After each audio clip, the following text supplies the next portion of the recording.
Hi Spartans, you're watching this video because you've said you haven't written any poems yet for your poetry portfolio. We're going to walk through some examples to make sure you can walk away with your printed poems today. Before we start, I'd like to go through some ideas with you about writing poems. I first want to acknowledge that writing poetry is difficult. It's confusing. It's a different genre than we've written all year, and poetry might not be your favorite. It is hard to write. Writing poetry requires courage as a result. Although it's tough to write, that just means even more that you need to be able to step it up and try it on. Strong writers can try on different genres and show courage in doing that. I also want you to know that writing poetry is something that you can do. You've done such fantastic work all year long on different genres of writing, everything from narrative to essays. This is something that we can also do. We're going to try this on today. I do want you to be very aware of our goal in this project. The goal is to be able to write about a topic for a specific audience. The goal in this project is not to become a poet by the end. I do not expect everyone to walk away and enjoy poetry or like poetry or know how to write poetry. Instead, our goal is to think about how do we use different word choices, different tones, different connotations for a specific audience. And that audience is your mentor group partner. Here's a rubric on how you're graded, just to be very specific. You are graded on the narrative cog skill. I'd like to bring your attention to the level 5 and level 6 specifically. Level 5 says, poem is organized clearly and logically with powerful conclusion tied to theme. Poet uses powerful and purposeful figurative language and imagery and uses at least one of the following very well. Symbolism, dialogue, pacing, and rhyme scheme. These are all things we've learned about this year. Level 6 says, all of level 5 plus, poet uses powerful and purposeful figurative language and imagery and uses multiple additional techniques very well. Poem is a coherent whole that creates a specific tone or mood. That's what you can earn. I'd like to bring your eyes down to the bottom of the page to just talk about what the big ideas of that actually means. It means that your poem needs a specific message and attitude, a tone and a theme. We've worked on these during this project. If you think about twist, you already know how to do these when you're reading. Our goal is to work on these as we're writing. Your poem should also be based on one idea that should be clear throughout the beginning, middle, and end. Your directions today will take you through a process to work with a partner to make sure you've communicated that idea very clearly. And then ultimately, you just need to use poetic devices like figurative language, imagery, symbolism, and rhyme scheme to help demonstrate that theme and that tone. That is how you can earn an A+, and I am more than confident that you can do that. Here's an example of what a 5.5 looks like on the narrative rubric. I'm going to read it one time, and I want you to think, how does it communicate a tone? How does it communicate a theme? And where does it use different figurative language devices? I'm lightning in a bottle, and I am shining through the glass that encases me. I wonder, when will the glass shatter, freeing me from my constant need to push against it? I hear myself crackling and sizzling. I see myself growing stronger and more capable of life outside the smooth, opaque glass that is the structure of everyone else. I want to escape the confined and ordered space of society. I am lightning in a bottle, and I am shining through the glass that encases me. I pretend to burst and glow brighter than ever before, imagining how it must feel to break away from everything I've ever known. I feel the pressure of the bottle that is trying to put out the light in me. I touch the glass and am shocked by how strong and cold it is. I worry about never being able to break free. I cry over the control and force that is placed upon me, never allowing me to show who I truly am. I am lightning in a bottle and I am shining through the glass that encases me. I understand that society wants to shape me into another bottle, smooth and boring, just like everyone else. I say that there is no way I'm letting this happen. I dream of life outside the bottle, full of freedom and adventure. I try to show others how spectacular it could be if they too broke out of the bottle and showed themselves for who they are. I hope that one day bottles will cease to exist and everyone will shine brightly as individuals. I am lightning in a bottle and I am shining through the glass that encases me.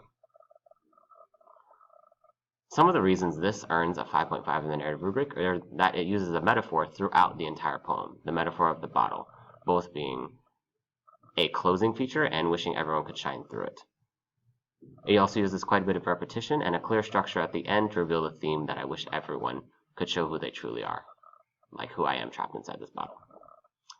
Your job now is going to be to try on writing a similar version of this poem. Here's an example of one way I might approach that for my partner, Miss Tiana. I might simply use a structure around I am, I wonder, I hear, I see, I want, just like the original did. I'm going to copy the style.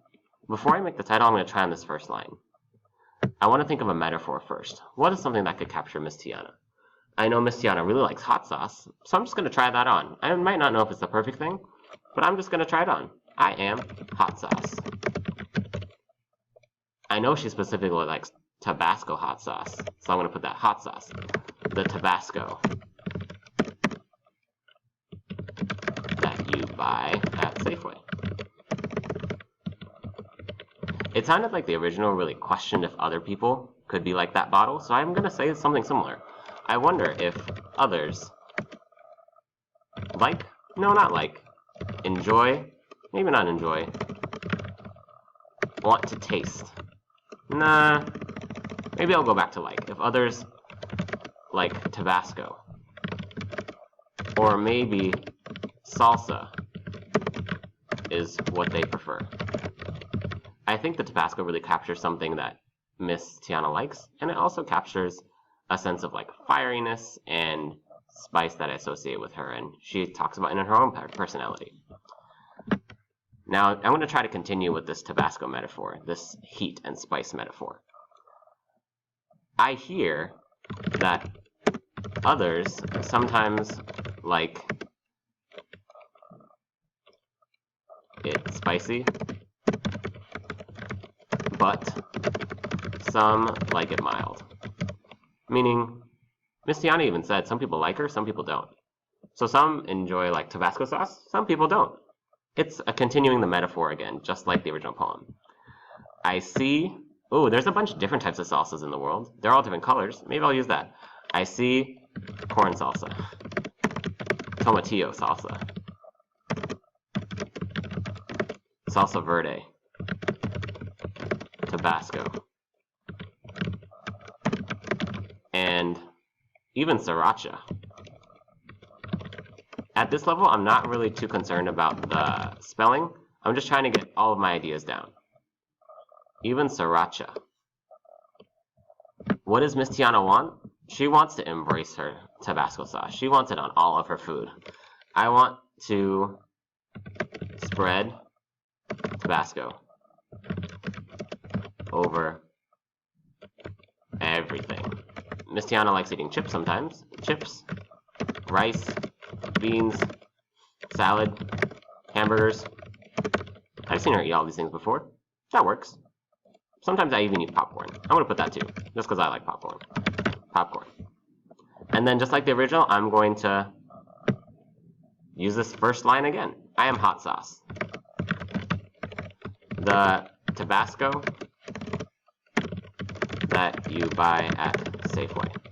Now here's what I'm thinking. I'm going to go back to this first stanza now and try to make some changes. I think I spelled tobacco wrong. Tabasco wrong. I think it's spelled like that. Nope, it's with the A. Tabasco. Okay. Also, Safeway isn't specific enough for me. I think Miss Tiana says she comes from much more specific places than Safeway. So maybe I'll use like, ooh, there's that word. A corner store, like a bodega. Bodega is like a Latino, like a Spanish corner store. The Tabasco that you buy at the bodega. There's not that many around here, but I think that captures part of also her Latino heritage.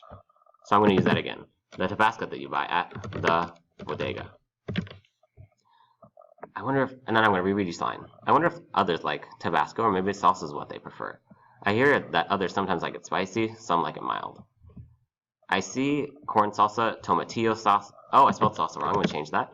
Salsa verde, Tabasco, and sriracha. I really don't know how to spell this. I'm going to see if it can check for me. Sriracha. There we go. I want to spread Tabasco over everything. Chips, rice, beans, salad, hamburgers, popcorn. I am hot sauce, the Tabasco you buy at the bodega. What I really like about my first draft so far is that I've used the same structure as the original. I have an extended metaphor, meaning everything is about the hot sauce. Hot sauce captures Miss Tiana's personality, and it's something she likes. Not only that, but I'm also starting to capture a tone. Here she's calling herself hot sauce. That's fiery, that's strong. It connotes a tone of confidence, which at this point in her life, Miss Tiana feels. She really likes her life. I'm going to pause here just as an example. Your job now is to go through the same process with your partner in mind. Here's your job. I want you to flip to the back side of your directions page and complete the poem based on your mentor group partner. There are similar sentence stems listed for you. If you get stuck, refer back to the example in this poem in this video. You can reverse as many times as you need. If you need more examples, see the green examples around the room. If you need a poem topic, go to this link, tinyurl.com/poemtopics, or if you need a writing conference, write your name on the board. After you finish that, type your poem in checkpoint number 2 and complete the remaining directions. I'm excited to see what you write.